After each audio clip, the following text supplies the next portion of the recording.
Hi, and welcome once again to the Live Better Connected podcast. And today I'm really excited because we have Nick Mellors, who's a founder and director at Innovation Nottinghamshire. So welcome, Nick, to the show. Thanks a lot for having me, Gareth. So, Nick, just tell us a quick bit about yourself and also what is Innovation Nottinghamshire? So I did about 20 years on client side running IT services, mostly big finance systems. And then, like lots of people, I went into freelance commercial consultancy and increasingly around bid writing and things like that. And 2019 up here in Nottinghamshire, we had the opportunity to bid for what became the 5G Connected Forest project. And we were successful. And so we had this project. It's a research project to say, will 5G work in a treasured woodland like Sherwood Forest? And if it does, why would you? And we kicked the project off. As I was writing the bid, I said to the project leader, I didn't know about this stuff. This is amazing. All of a sudden, this stuff breaks down the barriers of geography, which have been holding back large parts of North and East Nottinghamshire, but frankly, left behind communities all over, be they our coastal communities, the factory, the former industrial sites in the North and West Midlands, etc. We should tell people about this. And Jérôme Clulot, who was the project leader, said, "You're right, Nick, that's excellent. Will you do it?" We set the project off. COVID happened. We couldn't carry on with the engagement streams because of COVID. So it didn't happen as part of the project, but it did enable us to bid for some further funding to create a new innovation centre in Nottinghamshire.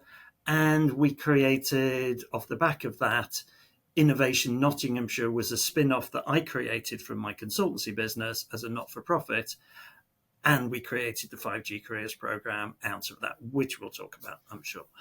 And just before we go into all the 5G Careers Programme, you said you didn't know what this did. I mean, just to highlight what the sort of Nottinghamshire Sherwood Forest project was. This was a sort of private 5G network providing connected abilities in a rural, forest in a nowhere near an urban town, but I've seen some of it, and I must say it's fascinating. You have these children effectively immersed in a world of back in Robin Hood's time, looking at each other and seeing sort of the historical figures walking around the forest. I mean, you worked on it. Tell us exactly what that project did. It was really great, wasn't it? I mean, you've seen it, and it was really exciting. So basically, COVID meant we had to change a lot of the scope, but the visitor economy is a big thing in North and East Nottinghamshire. And so we will be able to create visitor attractions in augmented reality. So we did the Robin Hood one that you saw as an outdoor experience. And we also created an indoor experience, a ghost walk around Rufford Abbey, which is an awesome place to visit. You should come and visit us sometime. Sounds very scary. It is. Ghosts from the history of the area emerged to educate and entertain you. Actually, they emerged to scare you. and I got told off for ducking. And without spoiling anything, I don't think it's unreasonable to duck when a headless thing throws an axe at your face. But apparently, it's my fault for ducking because it's actually only augmented reality. It's awesome.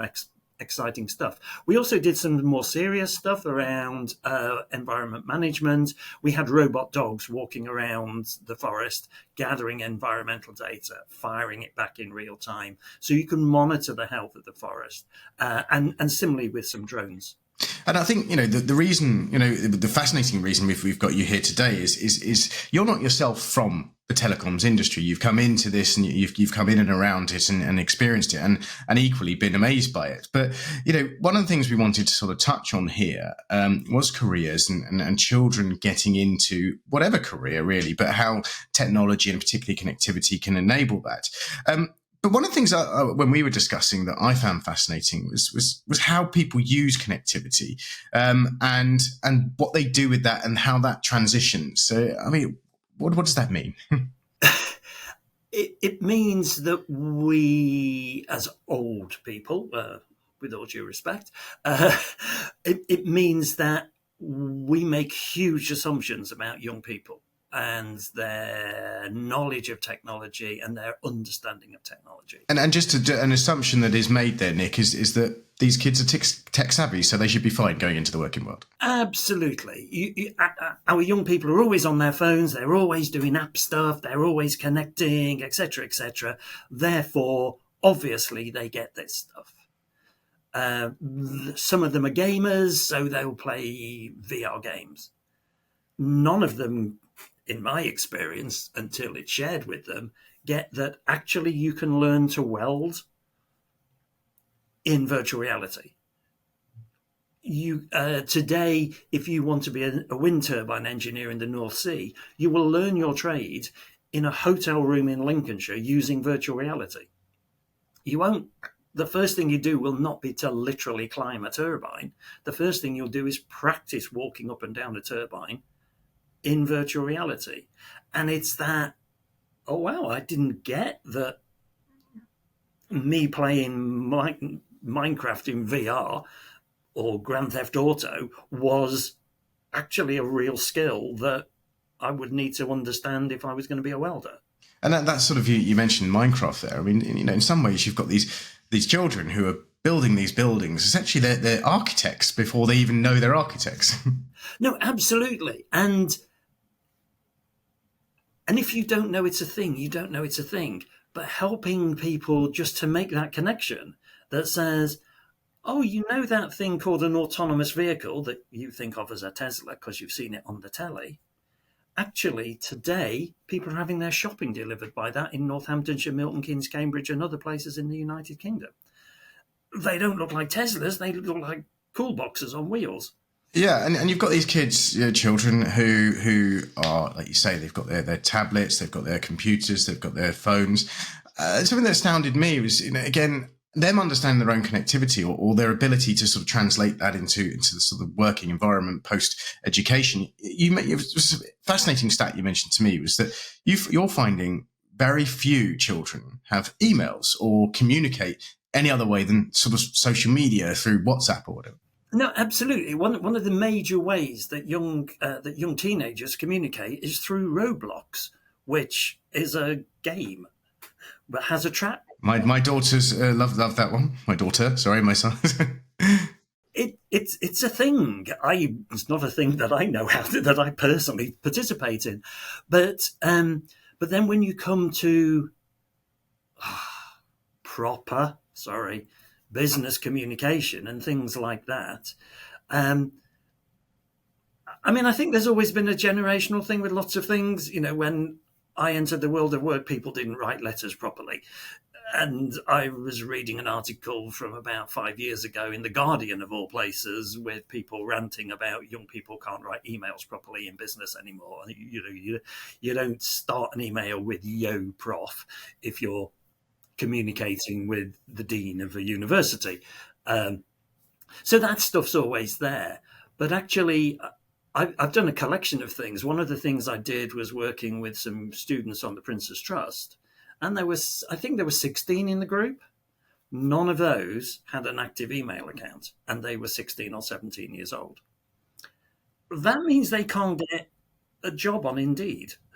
And is that just purely from a sort of practical point of view? I suppose where I'm trying to get at this is, if they don't have these emails, one, do they have they made that jump in their minds that this is what they need to do, or do they feel that they can continue using the sort of communication methods that they utilize? I think more the latter. I think I don't need email because I chat on Insta and I can do all my communication through Insta or WhatsApp or whatever. But I think there's a whole thing about how we prepare young people for the world of work. And I think actually the digital connectivity piece is only one part of it. But in the cases I'm thinking of, yeah, we had to do it at school once and school was always rubbish, so I don't do it. there's also a digital inclusion exclusion piece, which again you and I could chat forever on, but probably not now. That not everybody has access to this stuff, and if you have limited access to it, or it's hard to get access to it, and you're not really sure why it matters, and you're disinclined and disengaged anyway, you're not going to do that. I think we can help people. I mean, that's specifically around the communication piece. I saw something recently where employers in America were outraged that young people in the world of work were not using email. And so they would get a work email, but they actually never opened it. So again, for you and I, that just feels very strange. But in some ways, Nick, I would say we're seeing changes within the working practices as well. Things like Teams or Slack, these have instant messaging tools. It's not necessarily that, that they can't communicate. It's actually, we're working towards different ways of doing things that children are comfortable with, and in some cases add productivity that maybe we need to learn from the children as well. I think you're absolutely right. And I mean, I'm old enough to remember when email was introduced, and we had typing pools and things like that, and lots of older people going, well, I'm not a typist, I'm not using email because I don't type. So yes, again, it's a generational thing, and no business, few businesses can imagine working without an email account now. But I do think it will move on. I think we need to be careful that people who look like this don't just go, oh, you're wrong, you have to do it properly. But then equally, we do need to be careful that we don't exclude people who look like this just because the noise of Slack and chat systems just befuddles our brains. I find the distraction of instant messaging quite significant when I'm trying to work, because I've got a butterfly mind that goes, oh, something just pinged, I must go and stop doing whatever I'm doing. Well, frankly, if I'm writing a 10,000 word bid, I really don't need to just check what my children have done on Facebook Messenger. So we need to find ways of managing that through. And going back to the sort of 5G, as your poster behind you, 5G will change everything about your careers, and you may not even know it. You're taking people who are in the sort of education, transversing to the sort of working world. I mean, what is it you do? How do you engage with children, and how do you explain to them that what they are doing, it has practical applications that maybe they haven't quite just grabbed and fully understood that at that point? So the 5G Careers Program is essentially a training session, a presentation session. It certainly doesn't teach people how to do 5G. And if I'm very honest, it's as much around the technologies that 5G and digital connectivity generally deliver. So it's around the impact of AR and VR and the Internet of Things and AI and autonomous vehicles and haptics and all of those things, which many of those technologies come from the 60s, but they are all maturing at the same time. And that means, like I said before, virtual reality is a training tool. If you're going to be a firefighter in Newcastle, you will learn how to put fires out using virtual reality today. It's a real tool. And actually, yes, it needs some tech to do it, but it really needs the imagination of people to go, oh, well, if you could do that in Grand Theft Auto, I wonder if you could do it in firefighting. And that's where our young people can potentially bring some stuff together if they're given the nudge that says, what about this? What we also do as part of that program in some cases is run like mini team projects. We basically go, you've seen all of this stuff. How might you use it if you wanted to bring visitors to Sherwood Forest? and the creativity that brings out. And by the way, the level 3 ICT students are usually the worst at this. The people who come from non-tech, who can go, oh, you mean, hey, we could do drone racing in shared as an e-sport, racing drones around Sherwood Forest. That would be awesome. So are you finding that they're effectively then bringing, as you say, creative ideas that hadn't even been thought of from your side, and actually then these are being implemented? They're certainly implementable. I mean, I have to confess that in the case of the 5G Connected Forest project, no surprises, the actual funding ran out. So there's some legacy stuff going on, but we've not been in a position yet to take some of these ideas further forward. But in some ways, it has showcased the technology, and I certainly I've seen in other areas of the country, like going around in history museums and things. You can now, you can put on these, or even what is it? I think it's augmented reality on your phone. You hold it up, and up pops on your phone a sort of teapot from the 16th century or something. No, absolutely, and you could walk around.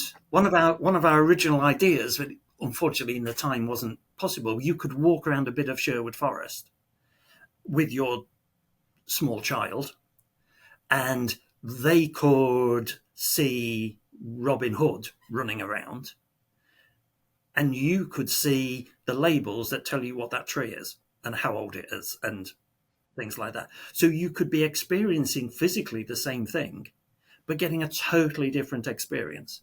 And for those of us who've had small children and had to put up with hours of Pokemon movies and things like that, wouldn't that have been awesome? When you've done these 5G careers fairs, I mean, what has been the reaction from those that you've presented to? Have any of them come up to you and sort of, had that sort of light bulb moment?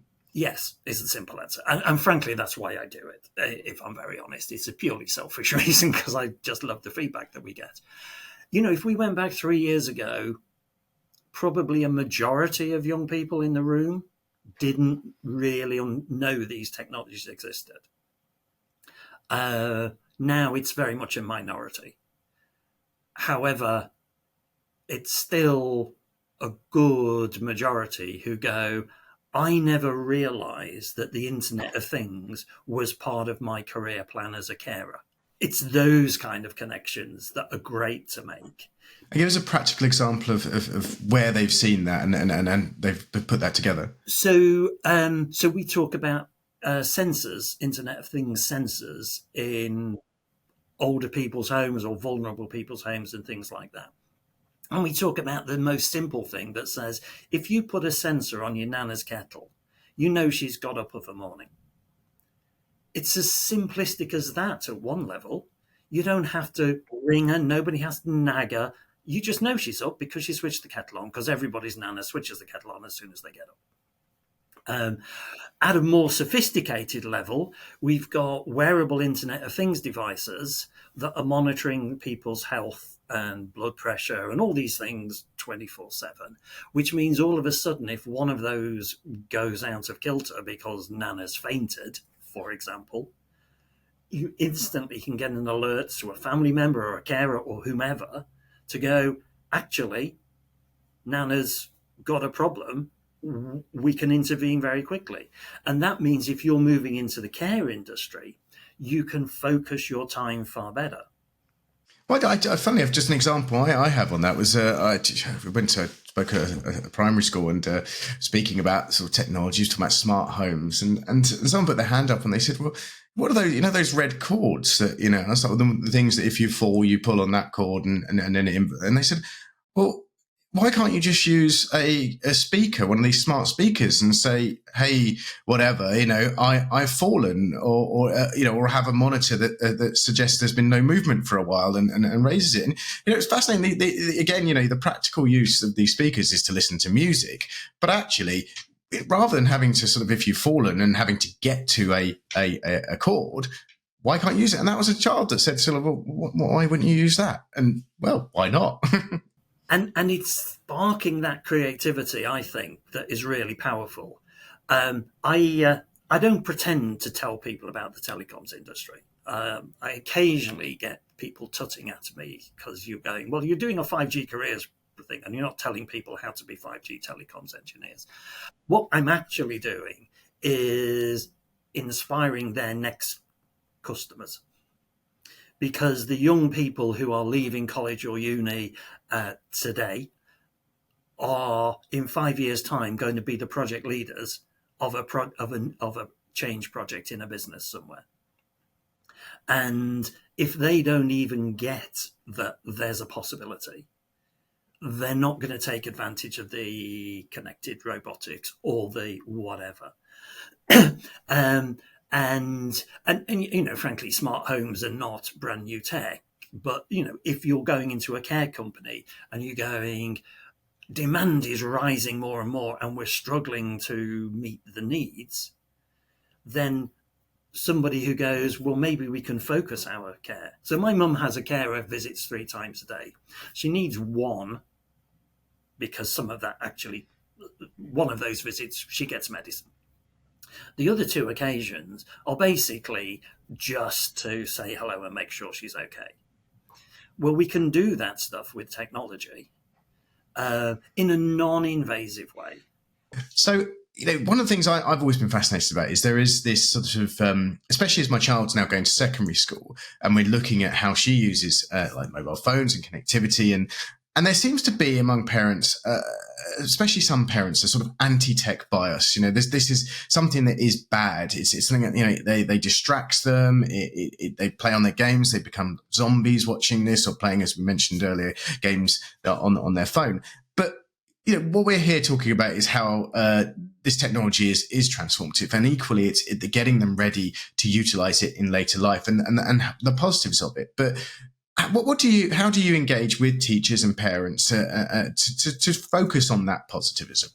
I think that's fair. I think people are naturally lazy, and so we talk about, and they say, oh, we shouldn't have tech, and they don't really mean that. So a lot of it is actually about just reminding people of the positivity of it. And you know, personally, you shouldn't have tech everywhere all the time. However, it's part and parcel of everybody's life, and it will be part and parcel of all of our children's careers.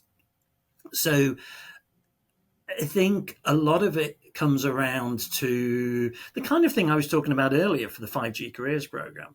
I'm actually doing less work with students now, and actually starting to focus the same session, in truth, at parents and at the tutors.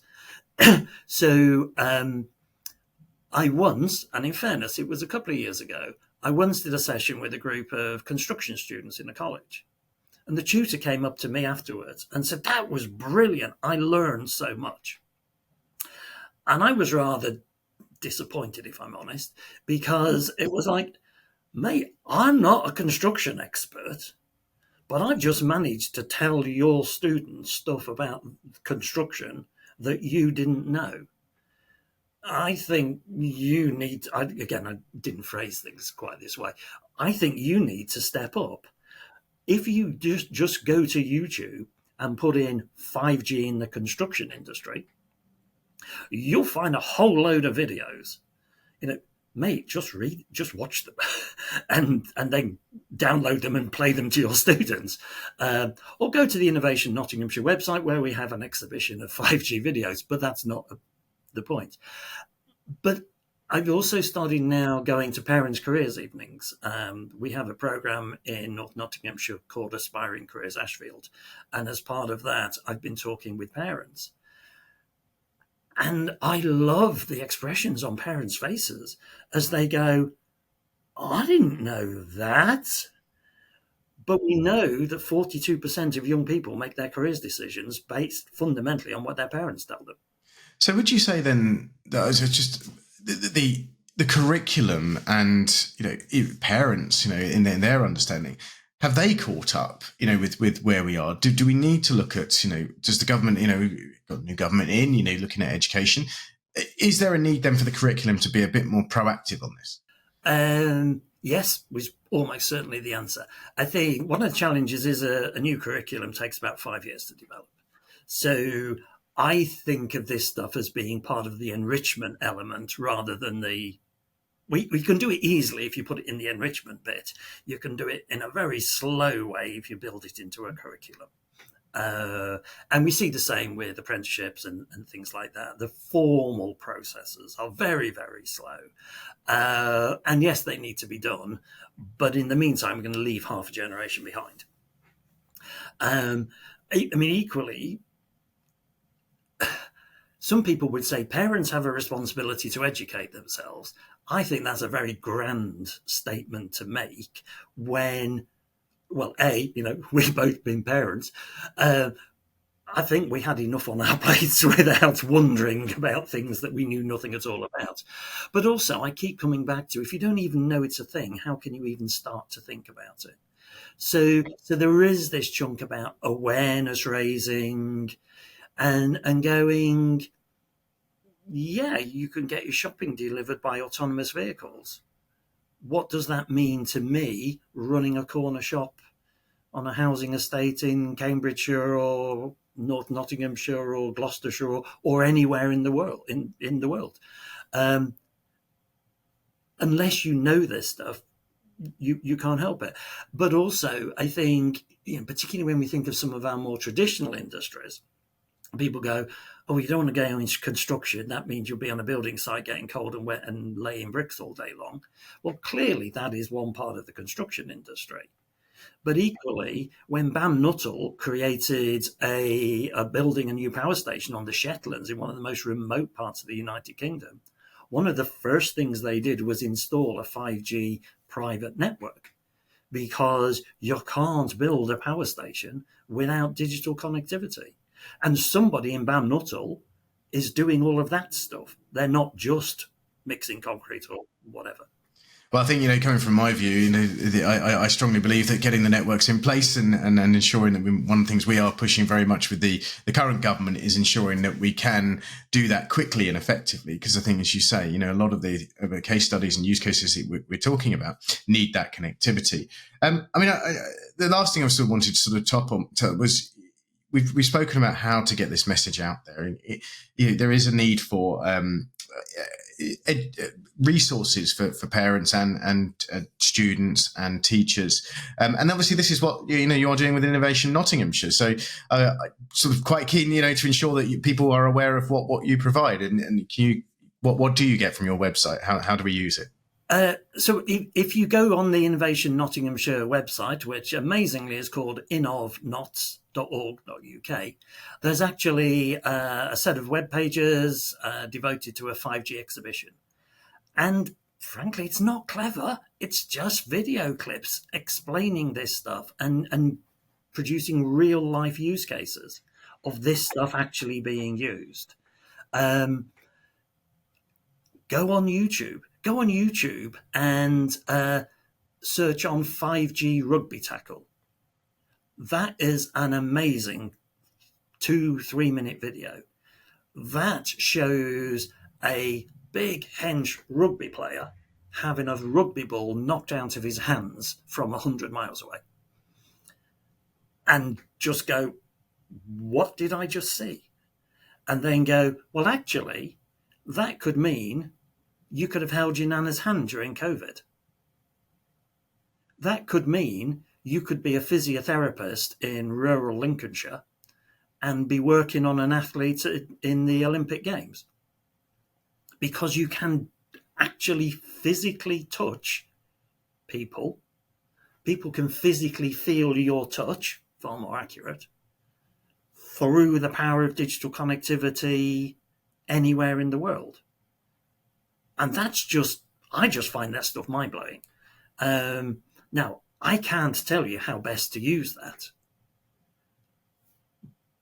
But somebody's imagination will do.